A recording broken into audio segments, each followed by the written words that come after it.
Hello दोस्तों, good evening. जो भी लिटरेचर के स्टूडेंट्स मेरी आवाज़ को सुन रहे हैं, आज हम यहाँ पे जॉन कीट्स की सबसे प्रसिद्ध जो कविता है odd on a Grecian earn, जो अंग्रेजी साहित्य का एक शानदार नमूना है, उस कविता को हम यहाँ पे थोड़ा सा समझेंगे। मेरा नाम भास्कर गोविंद है, मैं अंग्रेजी लेक्चरर हूँ और 2015 और 17 में अंग्रेजी नेट क्लियर किया है। तो ये कविता वैसे लिटरेचर के लिए बहुत अच्छी कविता है और हर परीक्षा के लिए भी बहुत इम्पोर्टेंट है। जो फर्स्ट ग्रेड की तैयारी कर रहे हैं साथी, वो भी इसको ध्यान से सुने और कमेंट करके लिखें कि उनको ये कैसा लगा। हो सकता है कि इस कविता की कुछ डिफ़िकल्टीज़ है वो ये लेक्चर सुनने के बाद आपको बिल्कुल भी ना लगे, बिल्कुल ये कविता डिफ़िकल्ट ना लगे, एकदम इजी लगे। सो हम इसकी पहली लाइन से शुरू करते हैं। लाइन टू लाइन समझा होगा तो आपके कोई भी प्रश्न इसमें गलत नहीं होंगे और एक कविता का जो एंजॉयमेंट होता है वो भी आपको इसके साथ फील हो। Thou still unravished bride of quietness, first line. Thou still unravished bride of quietness. John Keats जो कवि है वो एक म्यूजियम में जाते हैं और वहाँ पे उनको एक अर्न दिखाई देता है, पुराना एक कलश दिखाई देता है। असल में वेस्टर्न लोगों के अंदर जब कोई इंसान मर जाता है तो उसकी राख जो है ऐसे अर्न के अंदर रखने का रिवाज है।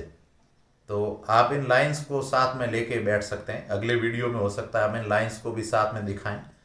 दाउ still unravished bride of quietness, उस पात्र को संबोधित करके कहा जा रहा है, उस बर्तन को, उस अर्न को, जो ग्रीस देश का है। ग्रेशियन का मतलब है रिलेटेड टू ग्रीस, यूनान देश का। जहां पे अब यूनान को ही क्यों लिया, दूसरा रोम नहीं लिया?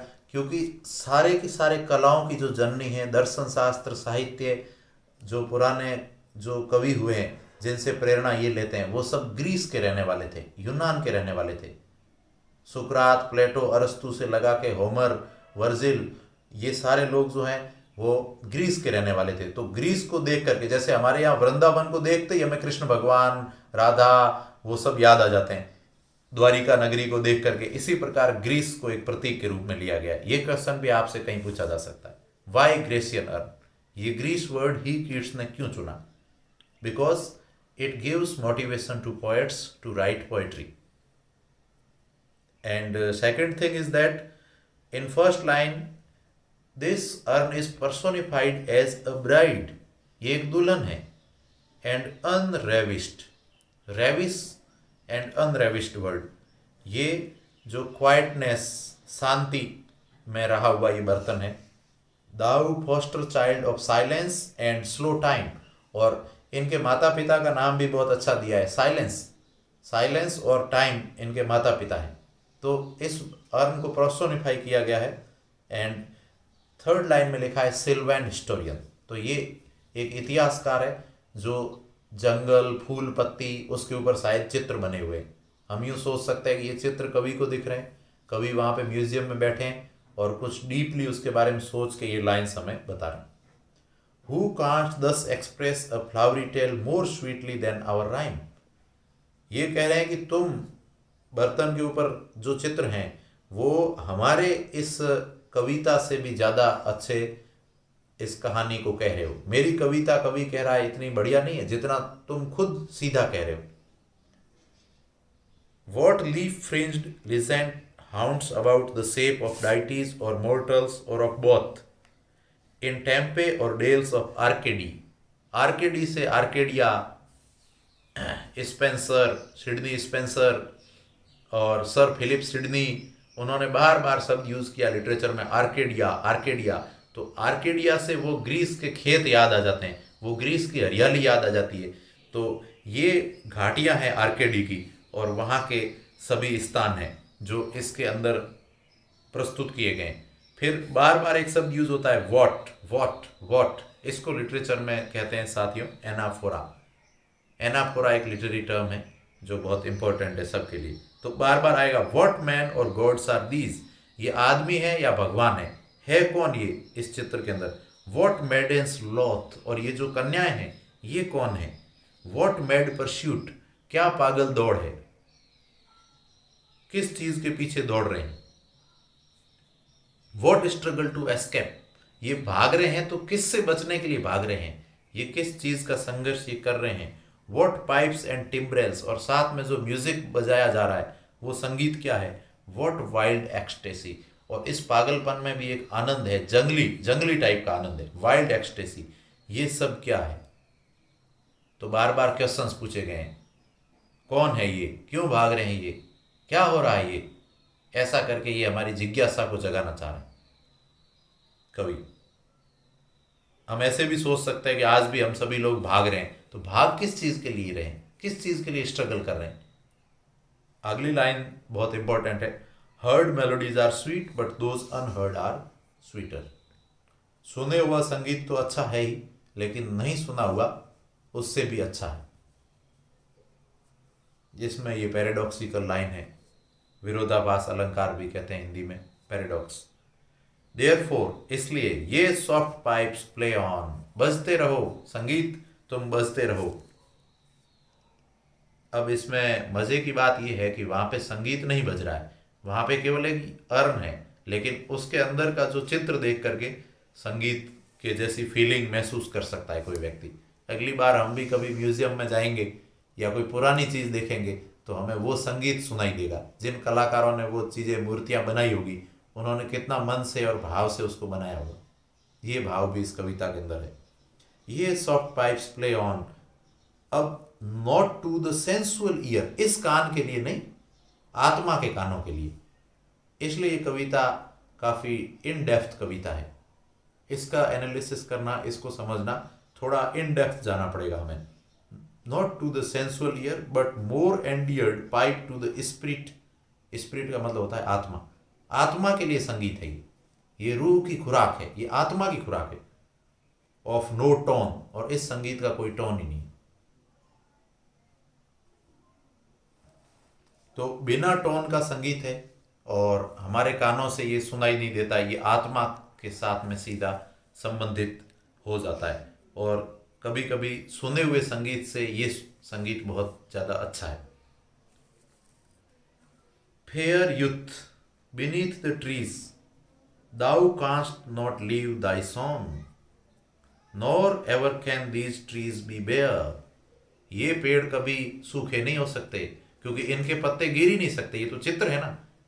कवि का कहने का मतलब है कि असली पेड़ एक दिन खत्म होगा, असली इंसान एक दिन मरेगा। हम सभी लोग इस संसार में मोर्टल्स हैं, लेकिन जो कला है वो इमोर्टल है। तो हम इसको एक ब्रॉडर पर्सपेक्टिव में, बहुत सारे क्रिटिक इस कविता को देखते हैं, तो हम ये देख सकते हैं नेट, जेआरएफ, पीएचडी में ऐसे क्वेश्चन जरूर आएंगे, आपके कॉलेज प्रोफेसर की परीक्षा में ऐसे क्वेश्चन जरूर आएंगे जो आपको इस कविता को और कविताओं के परिप्रेक्ष्य में देखने के लिए मजबूर करें। जैसे अंडे की बात करें तो फिर अंडा आया कहाँ से, मुर्गी की भी बात करें तो इस प्रकार की कविताओं में बहुत सारा ऐसा लिटरेचर है साथियों। तो उसमें ये बताया जा रहा है कि हम एक दिन इस संसार से चले जाएंगे लेकिन कला नहीं जाएगी। जॉन कीट्स इस दुनिया से चले गए, उनका शरीर चला गया लेकिन उनकी कला नहीं गई है। तो कला अजर अमर है और हमारा जीवन बहुत छोटा है। हम अपने मन में अपने आप को बहुत कुछ समझते होंगे लेकिन हमारा जीवन बहुत क्षणभंगुर है। ये इशारे इस कविता में किए गए, बार बार ये इशारे होंगे। अब आगे की सारी लाइंस में आएगा कि तुम्हारा जो प्रेम है वो अमर रहेगा, तुम तो हमेशा रहोगे, तुम्हारी खुशी कभी खत्म नहीं होगी। इसका मतलब क्या है? कवि के मन में कहीं ना कहीं गहरा संताप है, गहरा दुख है कि मेरी खुशी आज है। बताओ, आज हम खुश है किसी भी काम से, किसी भी वजह से आज हम खुश है, तो 4 दिन बाद कोई गारंटी नहीं है कि हम खुश होंगे। ज़्यादातर खुशी के बाद उदासी आती है। तो कवि को लगता है कि कला की खुशी परमानेंट है। परमानेंट खुशी और परमानेंट सत्य की खोज में इस प्रकार की कविता हमें ले जाती है।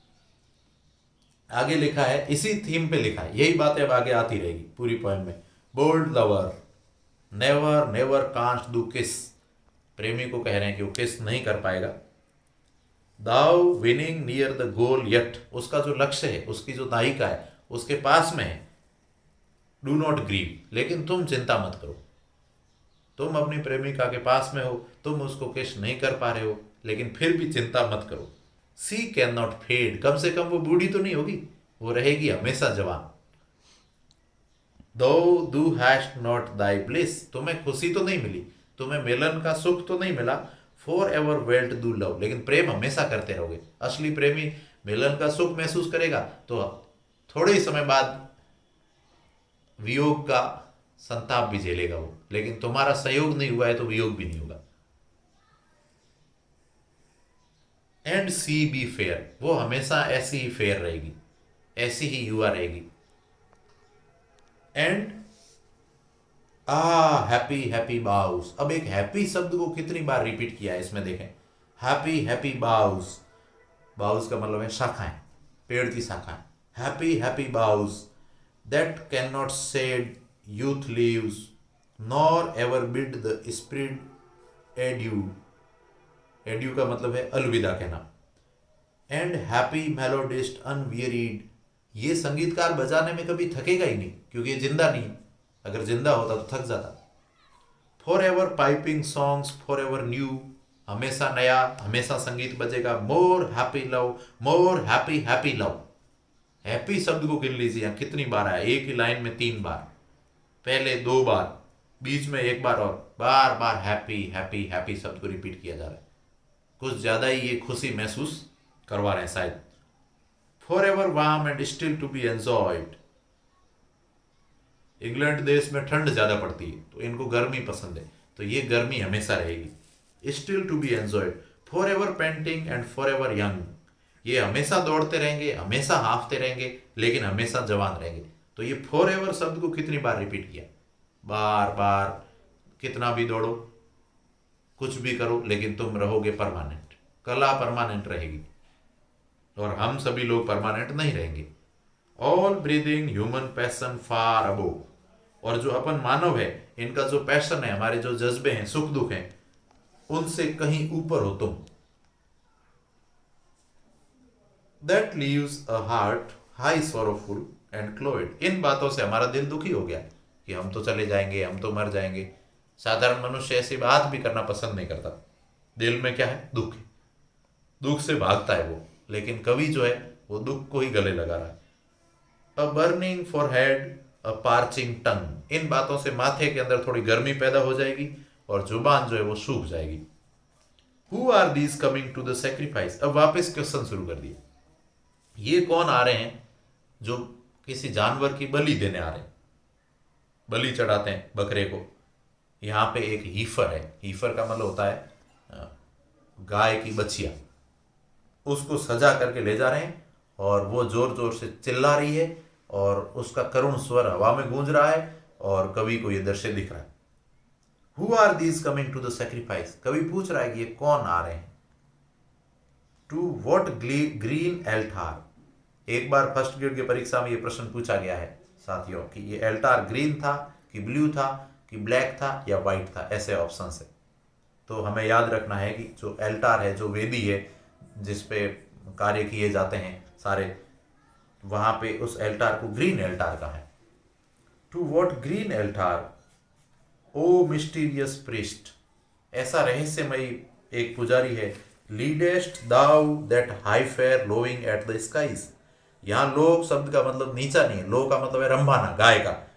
आसमान को भी गुजा दिया, इतना ये चीख रही है और इसको ले जा रहे हो। And all her silk and flank, flank का मतलब ये गाय के साइड के जो ये होते हैं भाग, ये हाथ फेर के अपन देखें तो कितने चिकने और सॉफ्ट और मुलायम होते हैं, खासकर बछड़ा या बछड़ी।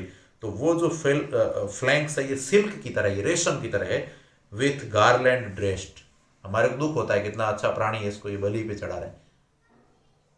गार्लैंड ड्रेस्ड, और उसको मालाएं पहनाई हुई है, और वो चिल्ला रही है।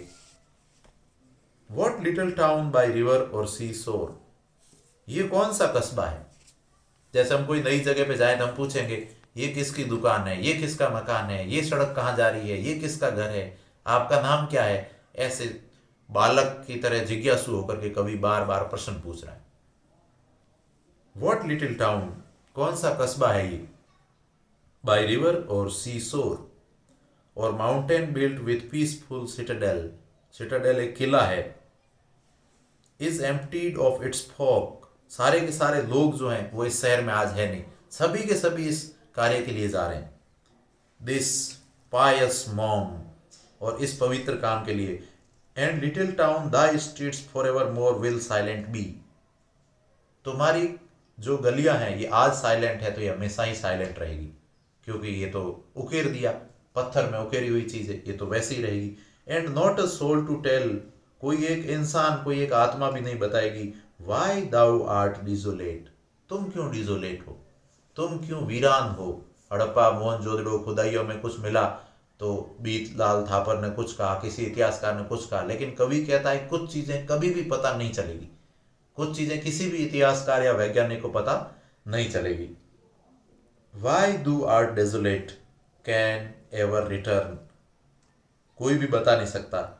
ओ आर्टिक सेप फेयर एटीट्यूड, ये प्रश्न बार बार आने वाला प्रश्न है, इस लाइन से वो बहुत ध्यान से देखें कि ये आर्टिक सेप कहा है इसको, फेयर एटीट्यूड कहा है इसको। With breed of marble men and maidens overwrought, with forest branches and the trodden weed, thou silent form. अब कह रहे हैं, इसको बार बार संबोधित कर रहे हैं। पहली लाइन ये आई थी कि दाउ क्वाइटनेस, दाउ फॉस्टर चाइल्ड, दाउ मतलब यू, तुम हो क्वाइटनेस, तुम हो साइलेंस, तुम हो स्लो टाइम, तुम हो हिस्टोरियन। और अब फिर उसके बारे में कहा है दाउ साइलेंट फॉर्म, तुम एक ऐसा रूप हो जो चुप है, केवल चुप है, कुछ नहीं बोल रहा। डोस्ट टीज अस, लेकिन तुम हमारी मजाक उड़ा रहे हो कि देखो देखो मानो मैं 2000 साल से पढ़ा हूं, 3000 साल से पढ़ा हूं, तुम 40 साल, 60 साल, 80 साल, क्या जिंदगी है तुम्हारी, ये हमारा मजाक उड़ाता है। Tease us out of thought as doth eternity, जैसे ये कोई शाश्वत समय से अजर अमर यहीं पड़ा हो। कोल्ड पेस्टोरल, पेस्टोरल पोएम्स होती है, पेस्टोरल लिटरेचर है जो खेतों के बारे में, तो ये ठंडा है क्योंकि समय के साथ ये ठंडा हो गया, अब इसमें वो ऊर्जा नहीं है, लेकिन ये पेस्टोरल है, यहाँ पे हरियाली की बातें हो रही है। When old age shall this generation waste, अब वो बात आ गई जिसकी हम इतनी देर से बात कर रहे थे, जब बुढ़ापा आएगा और हमारी पीढ़ी चली जाएगी, हम लोग इस दुनिया से रुखसत हो जाएंगे, इस दुनिया से विदा हो जाएंगे। When old age shall this generation waste, thou shalt remain, तब तुम रहोगे, हम तो चले जाएंगे लेकिन तुम तो रहोगे। इन मिडस्ट ऑफ, और जो राजस्थानी भाषी सुन रहे हैं उनके लिए मैं बताऊं कि अपने यहाँ मुहावरा है कि नौम राखे भीतड़ा या गीतड़ा, जो अपनी भीतें बनाई हुई है, दीवारें बनाई हुई, वो तो रहेगी, अपन तो मर जाएंगे, तो बच्चे कहेंगे हमारे दादा परदादा ने बनाई, या भीत से भी ज्यादा गीत तो रहेंगे, अगर हमने कोई गीत क्रिएट किया है तो ये शायद कवि के दिमाग में रहता है, हर कवि के दिमाग में रहता है। तो when old age shall this generation waste, thou shalt remain, लेकिन तुम तो रहोगे। in midst of other vow, दूसरे दुख तो रहेंगे, then ours, हमारे दुख जो है, a train to man to whom thou sayest beauty is truth, truth beauty, ये सत्यम शिवम सुंदरम। तो जो जो बहुत गहराई में जाता है अंत में वो एक ही प्रकार की चीजें लेके आता है, चाहे वेदों के दर्शन हो, चाहे ये कवियों की बातें हो। Beauty is truth and truth is beauty, सत्य सुंदर है और सुंदरता ही सत्य है। कवि का धर्म है कि जो सुंदर है वो सत्य है। Beauty is truth and truth is beauty, ये जो मैक्सिम है, ये जो सूक्ति है, ये जो लाइन है, इसने जॉन कीट्स को बहुत पॉपुलर किया और ये जगह जगह लिखी जाती है। दैट इज ऑल ये नो ऑन अर्थ, धरती पे अपन कुछ जानते हैं तो बस इतना ही जानते हैं, एंड ऑल ये नीड टू नो, और कवि के अनुसार इतना ही जानने की जरूरत है कि सत्य ही सुंदर है और सुंदरता ही सत्य है।